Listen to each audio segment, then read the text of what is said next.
Thanks. ಏನು ಹುಡುಗರು ಎಷ್ಟು ಮಂದಿ ಹೋಗೋಣ ಆಟಿಟ್ಯೂಡ್ ನೋಡಿ ಏನು ಮಾಡಿ ತೊಗೊಂಡು ಎದಕ್ಕೆ ಕಂಡಕ್ಟ್ ಮಾಡೋದು ಎಷ್ಟು ಮಾಡ್ಕೊಂಡು thanks.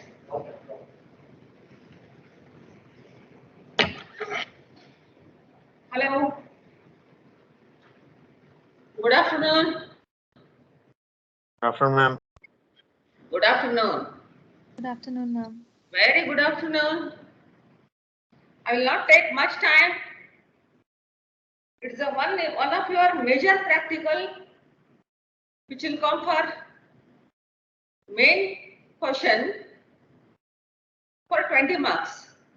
For your second IA, artificial respiration is the major practical carrying 20 marks. I will tell other methods also for your information, but important is Holger-Nielsen method or arm lift back pressure. So somehow we are starting offline on Monday onwards. I hope so. Not hope so. Already I think you have received a notice also. We are going to start offline on Monday onwards. So after 1 month you are having in August your theory and practical exams. So this is also one of the major practical for you people.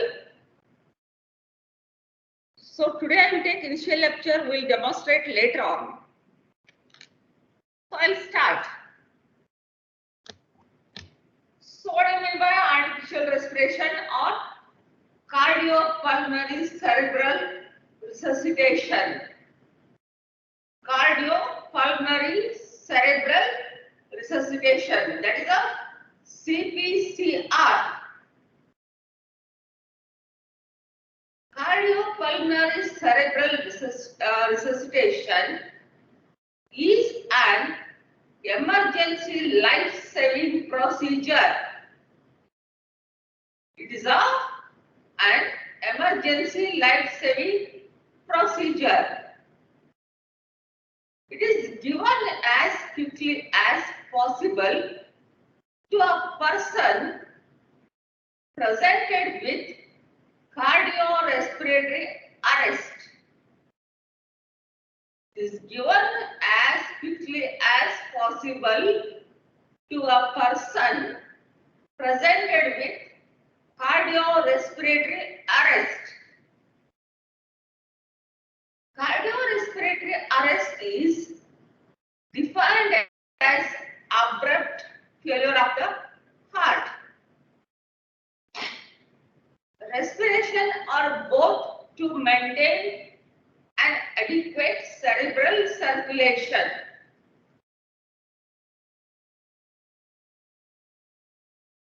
So causes of cardiorespiratory arrest. So we come to know what are the causes of cardiorespiratory arrest. In that, acute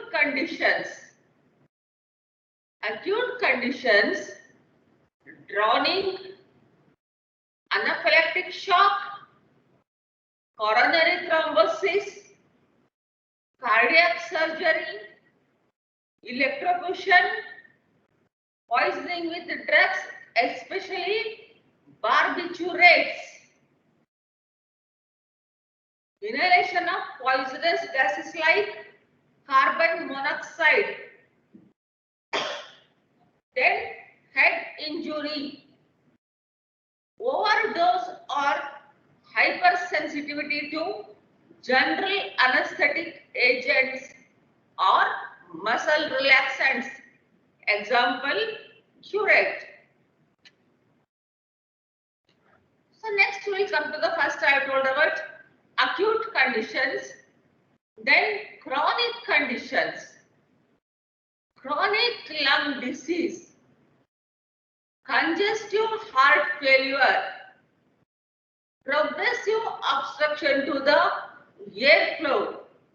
Example, foreign body inhalation. Signs and symptoms of cardiorespiratory arrest. Signs and symptoms of cardiorespiratory arrest. Immediately it causes dizziness. What? It causes dizziness and faintness, followed by unconscious with cold, moist and pale skin, or if it exceeds 1 or 2 minutes, it leads to convulsion, coma and death. What happens here? Remember, immediately it causes dizziness and faintness, followed by unconscious with cold, moist and pale skin, or if it exceeds 1 or 2 minutes, it leads to convulsion, coma and death. Then, presence of weak or no pulse. Blood pressure cannot be recorded.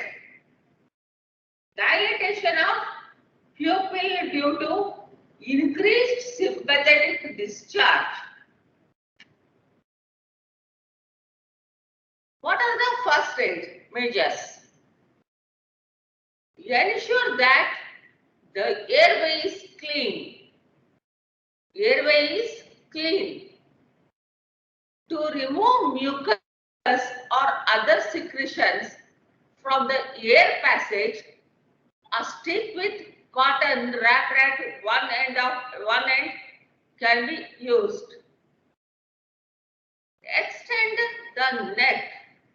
One should extend the neck so that the tongue may not fall back. This is very important.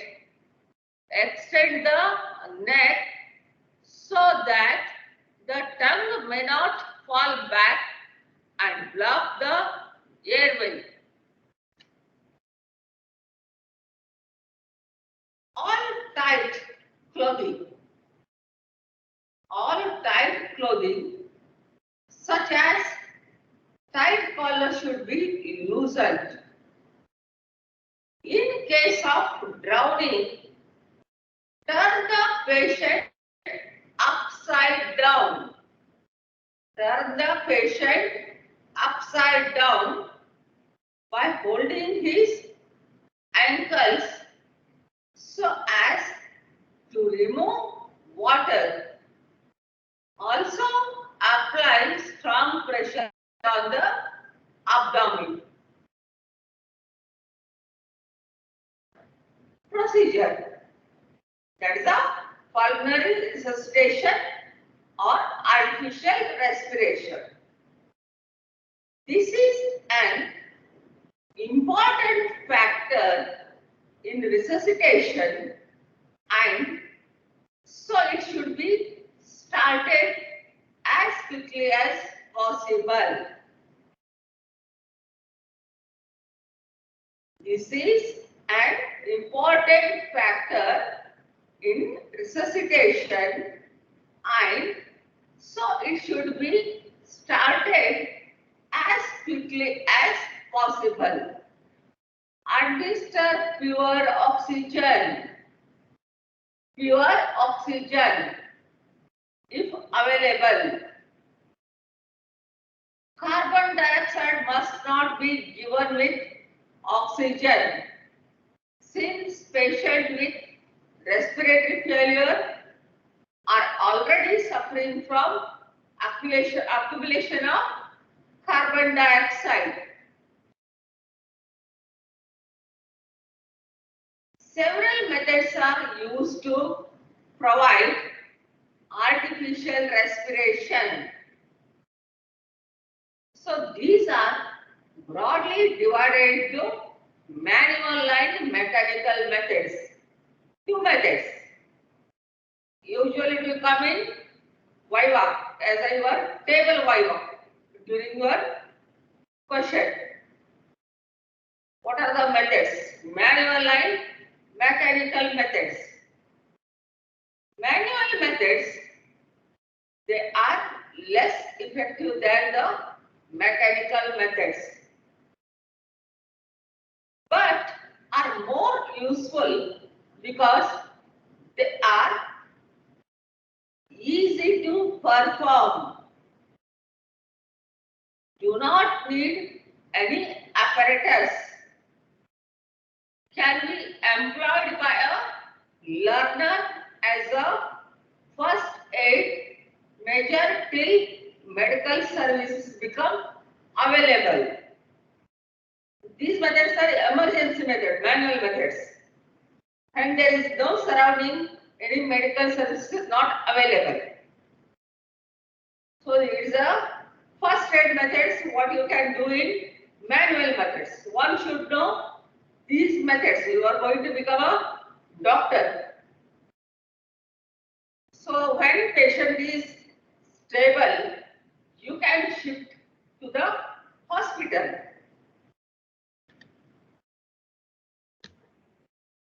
Mouth to mouth breathing. This usually done in infants, small children. But nowadays it is not used in adults. The subject is made to lie flat, that is supine. Clear the airway. That is very important. If there is any airway obstruction, it will give. There is no use. The patient may die also. This can be achieved by administering a slap in the middle of the back to jerk the tongue forward. This can be achieved by administering a slap in the middle of the back to jerk the tongue forward. Again here, extend the neck, close the nostrils with the help of index finger and thumb of the hand. Open the mouth of the subject. Here in this artificial respiration, one should remember the patient or subject is unconscious. Subject, not subject. Patient is unconscious. When you are doing this method on subject, like other practical, you can't give any instruction because you are getting the subject, not any patient. So if you will give instruction, that is practical is totally wrong. Remember that your patient is unconscious. Whatever you have to do, you have to do yourself. Remember that, and this thinking that never give any instruction to the subject. Here the subjects, they know how to do, but still you have to perform yourself. So when your examiner is standing beside you, if you will give instruction, you will lose the marks. First of all, they will come to know that you don't know how to perform. So remember that, never give any instruction, because your subject is there, you can tell something, he may listen. But when a patient or unconscious subject, usually, not usually, you will get only unconscious subject, on that you have to do this artificial respiration. Open the mouth of the subject with the fingers and thumb of other hand while maintaining the chin lift.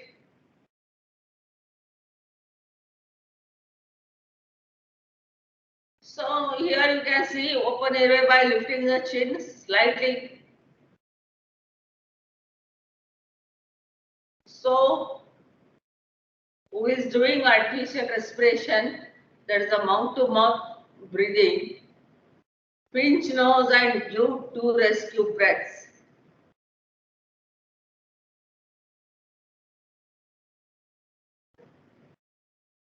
Take a deep inspiration yourself. Apply your mouth to subject's mouth and exhale forcefully into subject's mouth. Take your mouth off subject's mouth. Look at chest expansion.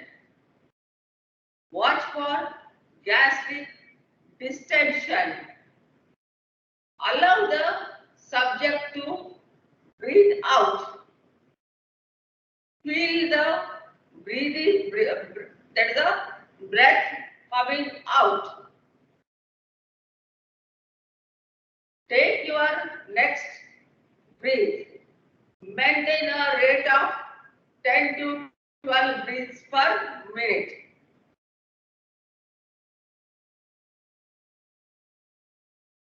So I'll come proper one which is going to ask a question which we have kept in practical for major question for 20 marks. That is our Holger-Nielsen method. Remember this word, Holger-Nielsen method. This practical will get alternate student.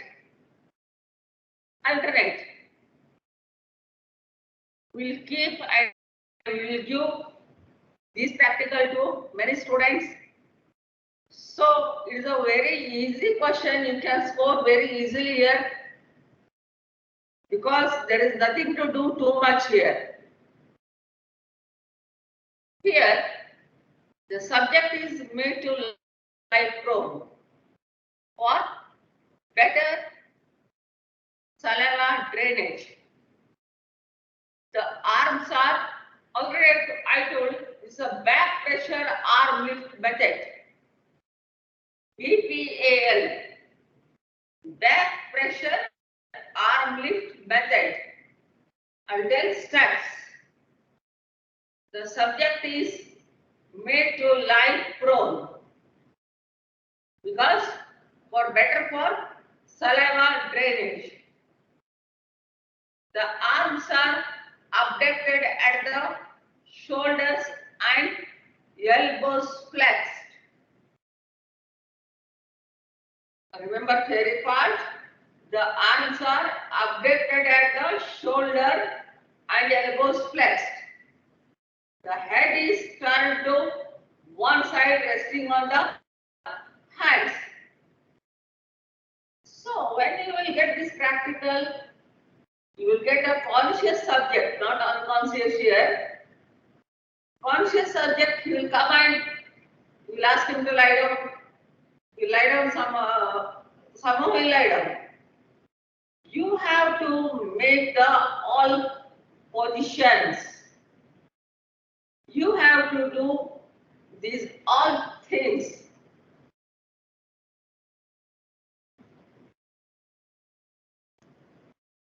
This how one will perform.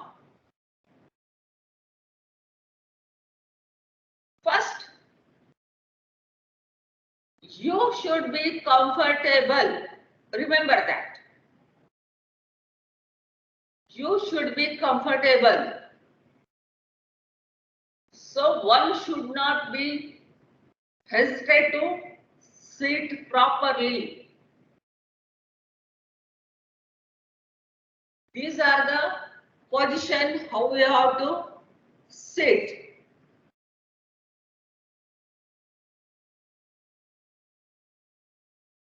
Here person is made to lie down on a prone. And the person, that is a doctor or anyone who is made his position proper and he has hold his upper arm. Don't hold anywhere in the hands. Upper arm, that should be very firmly. You have to lift and you have to sit properly and little bit you have to bend. Lift, then drop, give back pressure, arm lift back pressure. Give back pressure with your all fingers. Your both hands fingers should be open and you have to bend over the subject. Your body weight, full weight should not be put on the subject. You don't know in drowning cases what injuries happen because it is done before going to hospital. You have not done any X-ray of chest or anything. If you put your whole body weight, if the person is having any rib fracture or anything, naturally it will hurt and will create many complications.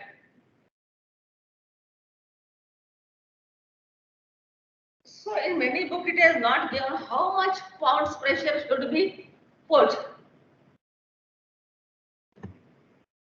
I will give this question as a homework. Search how much pressure, how much when you will bend and put the pressure, how much it is given in pound, how much pound pressure should be put. When you come for the practical, I will ask this question.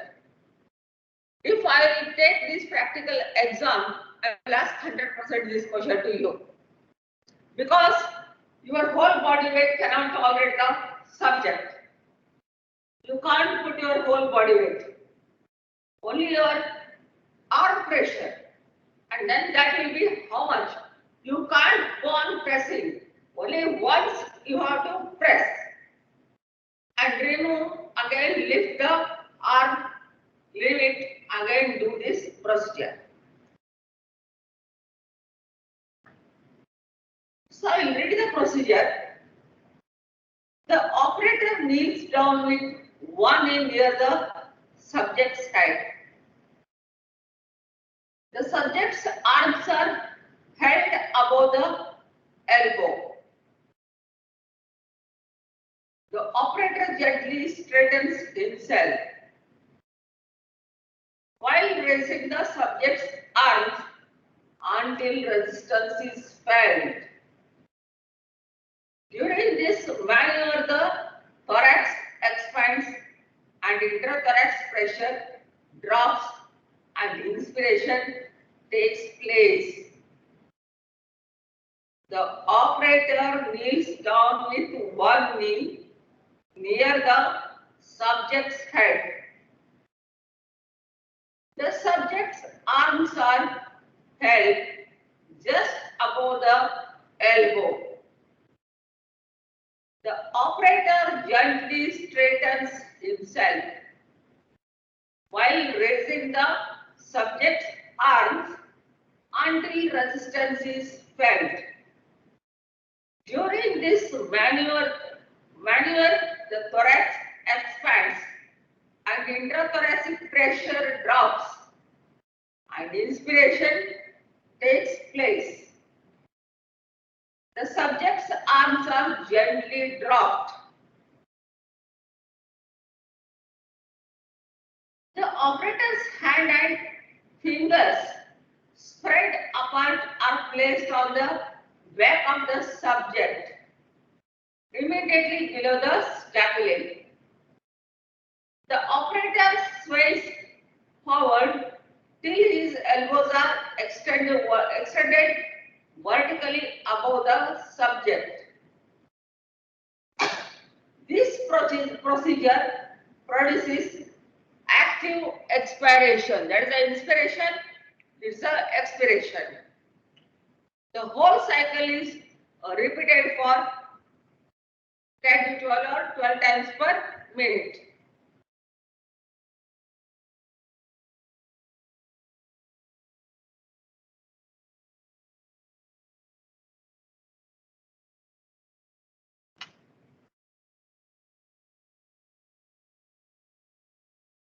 Then we will come for the another method, Sylvester Brosh method. What are the steps? The subject is made to lie prone position. The operator kneels behind the subject and supports the subject's head behind operator's knees. The subject's forearm is held at the wrist and placed across the lower part of the chest. This is a method of induced inspiration. That's the method of induced expiration. So here the operator slowly rocks forward on straight elbows until his arms are nearly vertical. Keeping the operator arms straight, he presses down on the lower part of the subject's chest wall for 2 seconds. This procedure produces active respiration. Then the operator then draws the subject's arm upwards, outwards, and backwards in sweeping movement. As far as they can go, this produces inspiration. The whole cycle is repeated. That is also 10 to 12 times per minute. Till now, we have not kept this Sylvester Brosh method for practical purpose. But you should know what are the other types. One main important is Holger-Nielsen method. Holger-Nielsen method, question we have kept till now. When that question will come, naturally they will ask, what are the other types? So you have to be able to tell this method also. Then we will come to the mechanical methods. One, Drinker's method, Paul Bunnell method, seesaw or rocking method. I'm just mentioning, I'm not highlighting about this one. Just I will highlight about cardiac resuscitation.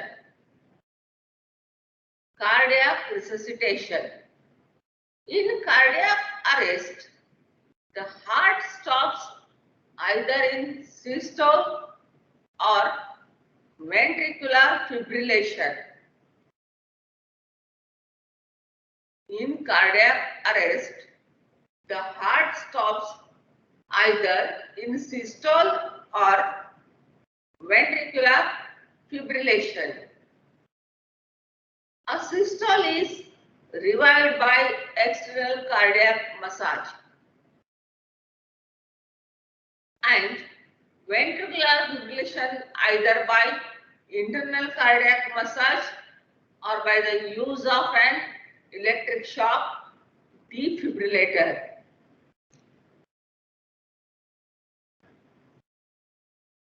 External or closed cardiac massage.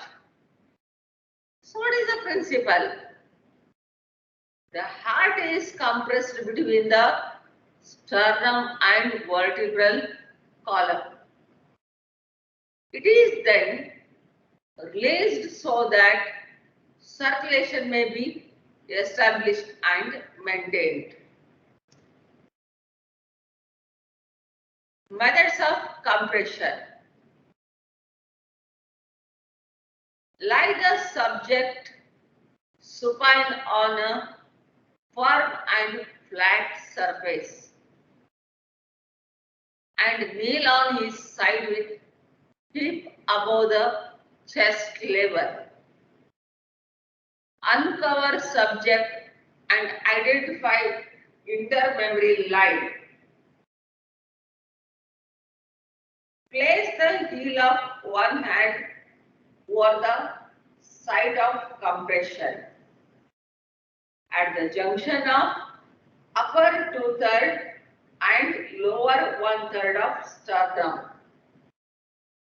Place the heel of the second hand on top of the first hand. Ensure that do not touch the subject's body and elbow should be straight. The force should be applied vertically downwards to start chest compressions. The movement should be at shoulders so that the body weight of the operator is transmitted through the hand to the sternum, compressed by 4 to 5 centimeters.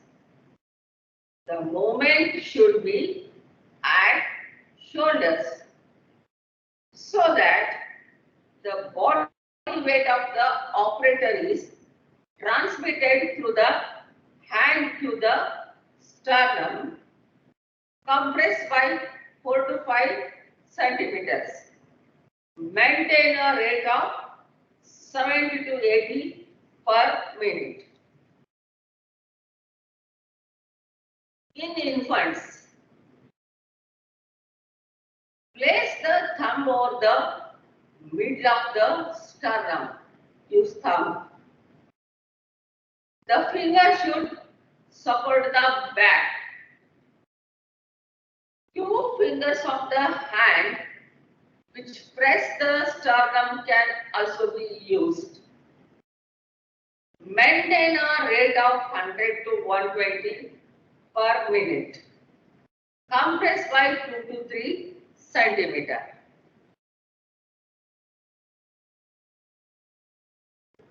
Internal or open cardiac massage. This method should be used only in hospital, in operation theatre. It is done either during operation or in the post-operative stages of the cardiac arrest. Procedure. A 5 centimeter incision is given in the left fourth intercostal space in the mid-clavicular region without anesthesia. The hand of a doctor is placed below the heart after inserting it in the thorax. Then the heart is pressed upwards towards the thoracic cage. In terminal cases, it is advisable to open the pericardium and squeeze the heart between the fingers and thumb. Electric shock defibrillator. This is a method of choice to abolish ventricular fibrillation. This is a method of choice to abolish ventricular fibrillation. The electric shock may be delivered via electrodes placed across the chest cavity or directly to the heart in open cardiac preparation. So this is about your artificial respiration.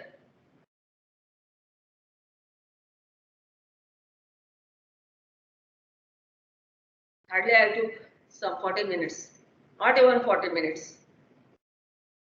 The small about in theory aspect what to tell, because mechanical whatever is types of mechanical, this one, those all will be done in after hospitalization. So that's why I am not told about detail about mechanical methods.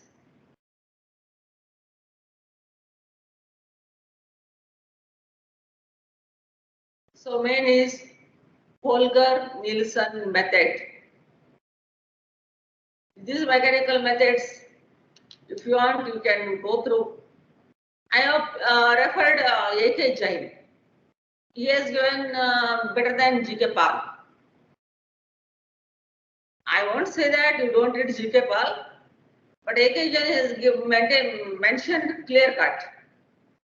G.K. Pal, it is little bit confusion for you people. So whichever you feel better, you refer, whichever book you are having. Okay? Thank you. Thank you very much. Thank you, ma'am. Thank you. Thank you, ma'am. Thank you. Thank Thank you all.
Class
for introduction.